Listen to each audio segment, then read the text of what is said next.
Welcome to Dr. Mary Travel Best's special episode on eating out during COVID. Dr. Travel Best helps women travel one at a time. During the time of COVID, travel is different and you need to stay aware.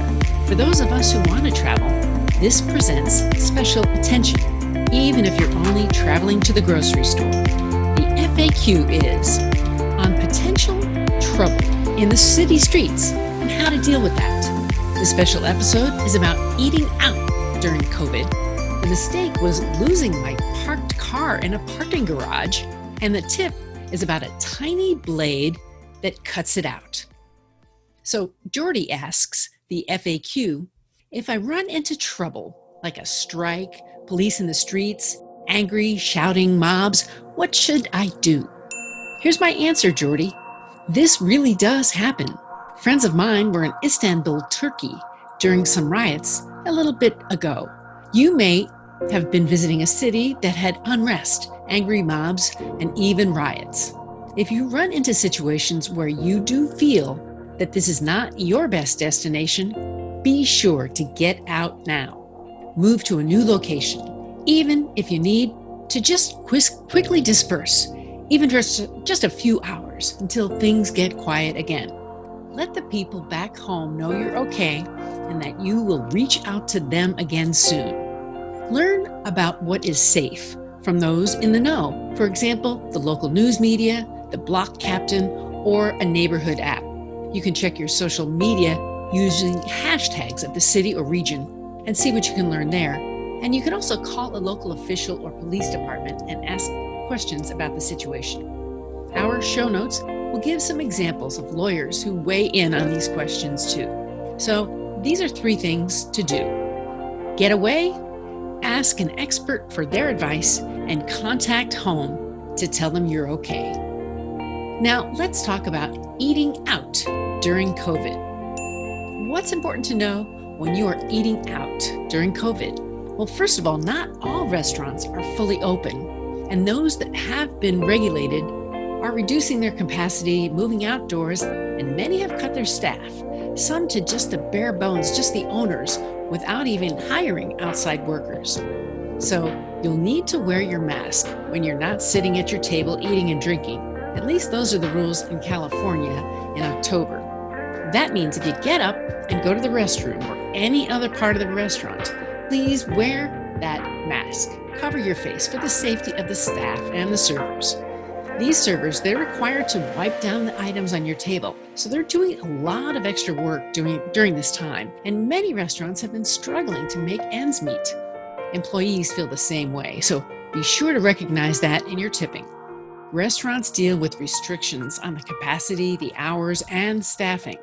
So be patient if your favorite items are no longer on the menu. Maybe this is your chance to experiment with a new menu item.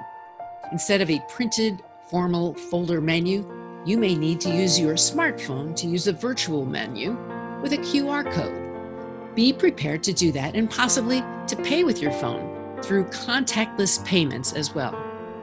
Fancy menus, like you know from the Cheesecake Factory, are not so popular these days, are they? So in summary, here are 4 tips for eating out. Number 1, wear your mask whenever you're not sitting at your table eating and drinking. 2, be kind to your servers. 3, be flexible if your favorite dish is not on the menu. And 4, use your smartphone for the menu and the payment, if possible. Now for today's mistake, which is losing my parked car. I've lost my car more than once while it's parked. This can happen anywhere, but especially in a parking garage. One time I was parked at Horton Plaza in downtown San Diego, and I could not find my car. That parking lot is very confusing, and for what seemed like an hour, I searched for it. So they have these even and odd floors, but I didn't know it when I parked. So now I'm very careful to walk back to my car the same way that I left it.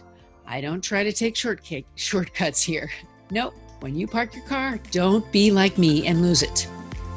Now for today's travel advice. Cut it out. No, really. Small things you may find handy on the road include this.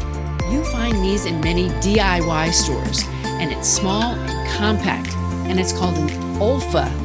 That's right, O-L-F-A, Olfa touch knife. What do you use it for? Well, you could use it for cutting cords, for opening boxes or envelopes, and for hundreds of small projects. And once you have one, you'll want to travel with it all the time. Just ask my friend Sandy. She's had one for years, and she says that it's always fine to travel with it on airplanes too. The show notes has a link for that. And what's the cost? About $2.23 each. Less than $3 for a lifetime of easy snips with just one small stainless steel retractable blade. Today, I want to bring meaning to your travel. So send me your travel tip. You can send it to my Facebook page, my group, Instagram, Twitter, my blog, my website, and maybe you'll see your tips in my next travel book on independent destinations. What's on your bucket list?